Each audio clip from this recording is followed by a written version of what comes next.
मुख्यमंत्री महोदय बहुत लंबी बैठकें चली, क्या चर्चाएं हुई?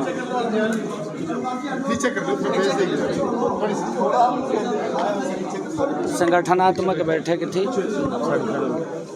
और संगठनात्मक विषयों के ऊपर ही चर्चा हुई है।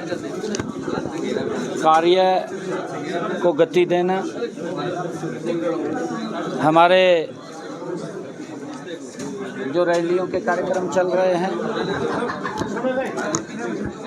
लिस्ट प्रत्याशियों की जो जारी हुई है,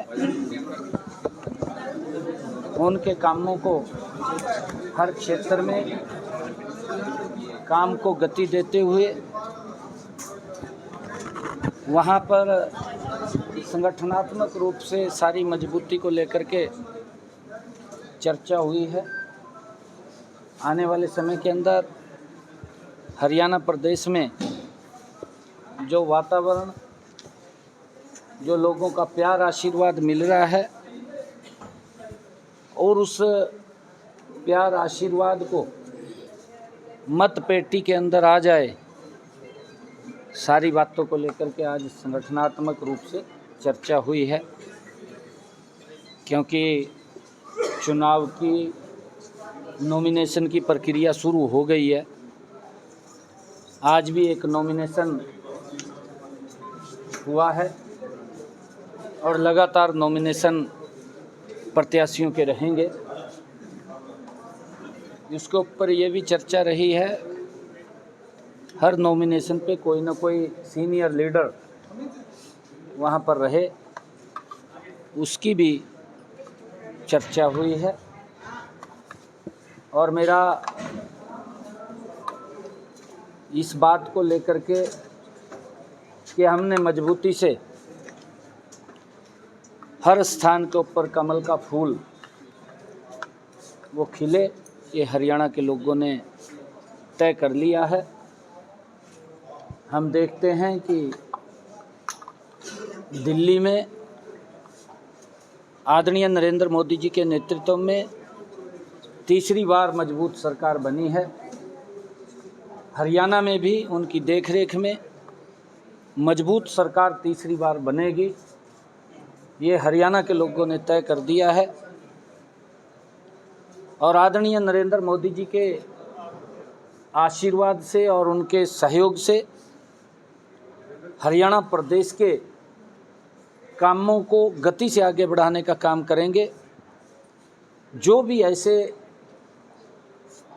कार्य हैं कि जो लोकहित के अंदर वो प्राथमिकता के आधार पर पूरे हों, वो कार्य हमारी सरकार करने का काम गति से करेगी, ताकि लोगों को कोई समस्या ना आए, ना रहे। उसको लेकर के हमारी सरकार मजबूती से काम करेगी। अभी हमारे पिछले दिनों 29-30 तारीख को हमारा जो मैनिफेस्टो है, संकल्प पत्र है, उसकी मीटिंग भी हुई थी। हमने पूरे प्रदेश से लोगों के सुझाव संकल्प पत्र वैन के माध्यम से अलग अलग स्थानों के ऊपर वो वैन गई और लोगों के बहुमूल्य सुझाव उसके अंदर आए हैं। ऐसे सब सुझावों को जो हरियाणा प्रदेश के आमजन ने सुझाव दिए हैं, उनको संकल्प पत्र में हम समाहित करके अगला जो हमारा टारगेट है, उस टारगेट को, उस संकल्प पत्र को हम पूरा करने का काम करेंगे। आदरणीय प्रधानमंत्री जी ने एक संकल्प लिया था। उन्होंने कहा था कि अगर हम 4 वर्गों का मजबूती से उनके लिए काम करें तो भारत ये विकसित राष्ट्र बनेगा। और हमने उस संकल्प को आने वाले इस समय के अंदर मजबूती से उसको उतारने का काम करेंगे। सबसे पहले गरीब, उसके विकास के लिए, उसकी मजबूती के लिए हमने लगभग 50,000 से ज़्यादा हरियाणा प्रदेश के अंदर प्रधानमंत्री आवास योजना के तहत मकान बना करके देने का काम किया है। 15,000 ऐसे मकान है जो 8 अक्टूबर के बाद उनको चाबियां सौंपने का हम काम करेंगे। और उस बजट के अंदर भी जो पिछला बजट आदरणीय प्रधानमंत्री जी ने केंद्र में पेश किया था, उस बजट के अंदर भी प्रधानमंत्री आवास योजना की राशि बढ़ाने का काम आदरणीय नरेंद्र मोदी जी ने किया। और हमारा ये संकल्प भी है, आदरणीय प्रधानमंत्री जी ने भी कहा है, एक भी सर ऐसा नहीं बचेगा कि उस सर के ऊपर छत ना हो। हमारी सरकार प्राथमिकता के आधार के ऊपर उनको मकान बना करके देने का कार्य निरंतर जारी है, उसको कार्य को करेगी। दूसरा, आदरणीय प्रधानमंत्री जी ने कहा युवाओं को हम सशक्त और मजबूत करें। आज हम देखते हैं हरियाणा के अंदर कांग्रेस के समय में जो युवाओं विश्वास खो चुका था कि नौकरी तो पढ़ने से नहीं, नौकरी किसी विधायक, मंत्री, मुख्यमंत्री के चक्कर काटने से मिलेगी। कांग्रेस की जो नीति थी दुर्भाग्यपूर्ण थी। कांग्रेस ने युवाओं को तो पर्ची खर्ची के आधार पर रोजगार देना काम किया है, परंतु उन्होंने एक और बड़ा युवाओं को बैक फुट के ऊपर ले जाने का काम जो कांग्रेस ने किया कि 10वीं तक कोई फेल नहीं होगा। ये भी कांग्रेस के समय में निर्णय आए कि 10वीं तक सभी को पास कर दो। जब अगर बच्चा 10वीं तक फेल ही नहीं होगा, 11वीं में जाएगा तो उसके पल्ले कुछ नहीं रहेगा, तो कैसे आगे बढ़ पाएगा। युवाओं के अंदर एक बड़ा विश्वास हमारी सरकार ने बढ़ाने का काम किया है। आदरणीय प्रधानमंत्री जी ने कहा कि युवाओं को सशक्त और मजबूत करने का काम हमारी सरकार करेगी, और उसके लिए हम हरियाणा के अंदर युवाओं के प्रति भी मजबूती से उनको सशक्त और मजबूत करने के लिए विभिन्न योजनाओं के माध्यम से उनको आगे बढ़ाने का काम करेंगे। मुख्यमंत्री जी, मैं पूरा बात कर रहा हूँ। हमने गरीब की बात की है, हमने युवा की बात की है, हमने अन्नदाता की बात। पूरा ज्ञान आदरणीय प्रधानमंत्री जी ने कहा, ज्ञान को अगर हम उसके ऊपर काम करेंगे, गरीब, युवा, अन्नदाता, नारी, किसानों के लिए हम मजबूती से आने वाले समय के अंदर हमने कहा भी है, हमारा संकल्प भी है कि हम किसान की पूरी फसल एमएसपी पर खरीदने का काम करेंगे। हम किसान के हित के अंदर और मजबूत कदम उठाने का काम आने वाले समय में करेंगे। आज हम जब देखते हैं कांग्रेस के समय में हमारा सब्जी का किसान आलू तक सड़कों के ऊपर घेर करके चला जाता था। 10 वर्षों में 52 भरपाई देने का काम हमारी सरकार ने किसानों को किया है। किसान आज सड़कों के ऊपर अपनी फसल को घेरता हुआ दिखाई नहीं देता है। और किसान को मजबूत करना, आदरणीय नरेंद्र मोदी जी के साथ मिलकर के हम किसानों को सशक्त और मजबूत करेंगे, ये हमारा संकल्प है। नारी को सशक्त करने का काम करेंगे। नारी के लिए, बेटियों के लिए हमारी सरकार ने मजबूत कदम उठाए हैं। हम चाहे बेटी बचाओ बेटी पढ़ाओ की बात, आज आदरणीय प्रधानमंत्री जी के इस वाक्य से जो हरियाणा की ऐतिहासिक भूमि पानीपत के ऊपर आकर के कहा कि बेटी बचाओ बेटी पढ़ाओ, आज इस वाक्य से लाखों बेटियों को जीवन दान मिलने का काम आदरणीय नरेंद्र मोदी जी के इस वाक्य से हुआ है। एक बड़ा कार्य आदरणीय नरेंद्र मोदी जी ने इस आह्वान को, चाहे उसमें सामाजिक संस्थाएं थी, चाहे उसमें एनजीओज थे, चाहे उसमें सरकारों की भूमिका थी, मजबूती से लग करके बेटियों को बचाने का काम किया है।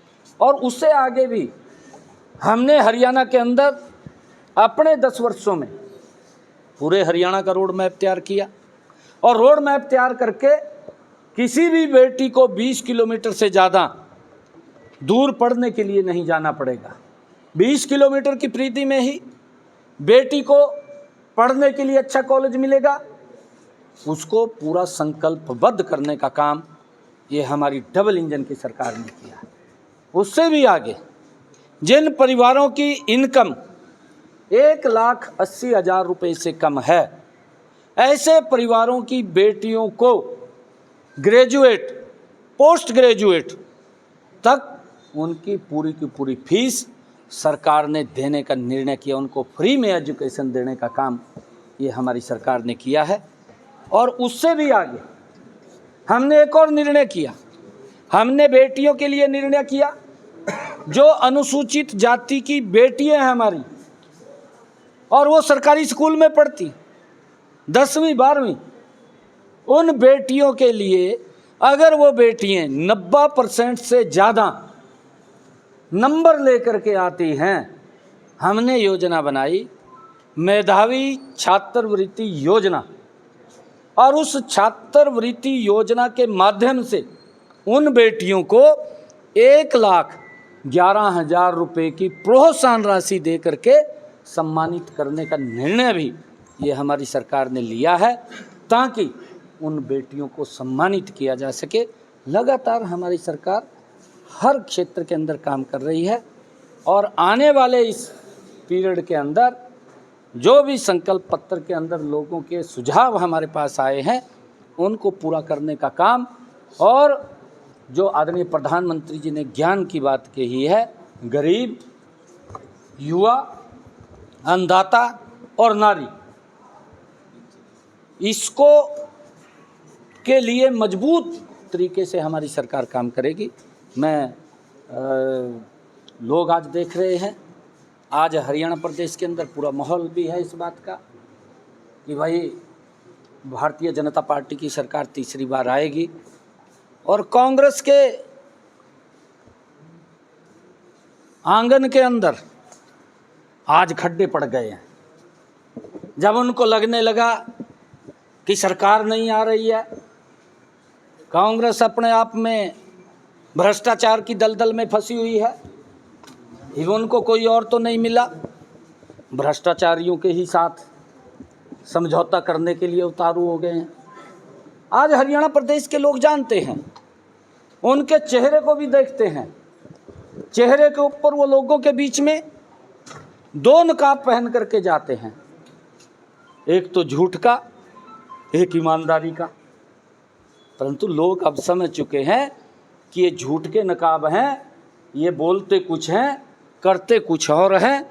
इनका जो पर्दाफाश हुआ है, इन्होंने हिमाचल के अंदर झूठ बोला, इनके बड़े नेताओं ने बोला, वो नकाब उतर गया, आपके सामने है। इन्होंने झूठ बोला, जो इनकी सरकार कर्नाटक के अंदर है, वहाँ पर झूठ बोल करके सत्ता में आए, वो चेहरे से नकाब उतर गया। इन्होंने झूठ तेलंगाना में बोला, वहाँ का भी नकाब उतर गया। अब यहाँ झूठ चलने वाला नहीं है। हमारे हरियाणा के लोग वो बिल्कुल जागरूक हैं और हरियाणा के लोग भारतीय जनता पार्टी को बहुत स्नेह और प्यार करते हैं। आदरणीय प्रधानमंत्री जी के नेतृत्व में जो प्रधानमंत्री जी का संकल्प है 2047 तक ये विकसित राष्ट्र बनेगा, और उसको लेकर के हरियाणा के लोग आदरणीय प्रधानमंत्री जी के साथ हैं, आदरणीय मोदी जी के साथ हैं, और तीसरी बात, उनके साथ कंधे से कंधा मिला करके हरियाणा प्रदेश को नई विकास की ऊंचाइयों को ऊपर ले जाने के लिए हरियाणा के लोग तैयार हैं। ये बड़े मैंडेट के साथ, बड़े सीटों के साथ। विनेश फोगाट और बजरंग पूनिया ने तो कांग्रेस ज्वाइन कर ली। विनेश फोगाट और बजरंग पूनिया ने कांग्रेस ज्वाइन कर ली है और ऐसी चर्चाएं विनेश चुनाव लड़ने जा रही है कांग्रेस की तरफ। देखिए, ये अलग अलग व्यक्ति का अपना मत होता है किस विचार के साथ जुड़ना है। कांग्रेस इस बात को स्पष्ट करे कि उसकी मंशा क्या है, उसकी सोच क्या है। कांग्रेस की सोच, आदरणीय मोदी जी ने जो भी फैसले किए हैं देश हित के अंदर किए हैं, एक भी ऐसा फैसला नहीं है जिसका विरोध कांग्रेस ने न किया हो। और अब तो हद ही पार हुई है। कांग्रेस इस बात को स्पष्ट करे, क्योंकि ये लोग कांग्रेस के ये कभी खिलाड़ियों के नाम के ऊपर राजनीति करते हैं, कभी सैनिकों के नाम के ऊपर राजनीति करते हैं, कभी किसानों के नाम के ऊपर राजनीति करते हैं, कभी युवाओं के नाम के ऊपर राजनीति करते हैं, परंतु ये करते कुछ नहीं है। उनके नाम के ऊपर झूठ बोल करके राजनीति करने का काम करते हैं। मेरे हरियाणा के देश की आर्मी में 10% हमारे हरियाणा के युवा हैं, मुझे गर्व है। परंतु मैं कांग्रेस के नेताओं से, भूपेंद्र हुड्डा साहब से भी, और मैं इनके जो बड़े दिल्ली में नेता बैठे हैं उनसे भी ये बात पूछना चाहता हूं कि देश को आकर के स्पष्ट करें, क्योंकि मेरे हरियाणा के युवा दिन रात उस आतंकवाद के सामने अपनी छाती को अड़ा करके उसका मुकाबला करते हैं और उसको सामना करते हैं। परंतु ये अपनी उस मंशा को स्पष्ट करें कि जो नेशनल कॉन्फ्रेंस ने जम्मू कश्मीर के अंदर अपने मैनिफेस्टो के अंदर ये लिखा है कि हम आतंकवादियों को शहीद का दर्जा देंगे, ये कांग्रेस के लोग जिन्होंने नेशनल कॉन्फ्रेंस के साथ जम्मू कश्मीर में समझौता किया है, ये अपनी मंशा को स्पष्ट करें। क्या आप आतंकवादियों को शहीद का दर्जा देने के लिए समर्थन कर रहे हैं? मैं ये भी पूछना चाहता हूं कि क्या आप जम्मू कश्मीर के अंदर उन्होंने ये लिखा है अपने मैनिफेस्टो के अंदर, नेशनल कॉन्फ्रेंस ने अपने मैनिफेस्टो में लिखा है, उन्होंने लिखा है कि जब हम सत्ता में अगर वहाँ पर आएंगे तो हम धारा 370 और 35A को दोबारा रिस्टोर करेंगे, जिसको भारतीय जनता पार्टी ने हटाने का काम किया था, जिससे आतंकवाद के ऊपर बड़ी रोक लगी है। कांग्रेस पार्टी ये स्पष्ट करने का काम करे देश के सामने आकर के, उन्होंने उसके साथ समझौता किया है। क्या आप धारा 370 के समर्थन के अंदर हैं? ये बताने का काम 35A के समर्थन में है। इस बात को स्पष्ट करें।